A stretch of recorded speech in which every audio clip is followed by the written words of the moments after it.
Hello guys, আসসালামু আলাইকুম। আজকে আমি স্পেশাল পেঁয়াজু বানাবো, তার জন্য সব কিছু উপকরণ রেডি করে নিয়েছি। এখানে কিন্তু স্পেশালি আমি মিষ্টি কুমড়া দিয়ে পেঁয়াজু করি। এই পেঁয়াজুটা আমার বাসায় সবাই পছন্দ করে। তো এইখানে দেখেন আমি মিষ্টি কুমড়া সুন্দর করে কুচি কুচি করে নিয়েছি। আর মসুর ডালটা আমি আগের থেকে ভিজিয়ে রেখেছিলাম। এখন দেব পরিমাণ মতো নুন।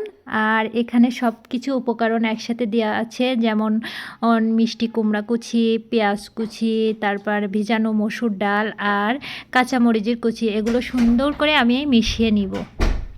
যে সুন্দর করে আমি এগুলো মিশিয়ে নেওয়ার পরে এর সাথে আমি অ্যাড করব যে বেসন, পরিমাণ মতো বেসন দিব। আর এতে কিন্তু আর কোনো উপকরণ আমি দিব না, মাত্র এই কয়টা উপকরণ দিয়ে আমি পেঁয়াজু করব। তো এইভাবে পেঁয়াজু করলে কিন্তু আমার বাসার সবাই খুবই পছন্দ করে। একে একে সব পেঁয়াজুগুলো এভাবে আমি ভেজে নিব। তারপরে কিন্তু শেষে আমি ভাজাটা দেখাতে পারিনি, কারণ ইফতারির কাছাকাছি এসে সবাই ব্যস্ত থাকে। তো এই পর্যন্তই।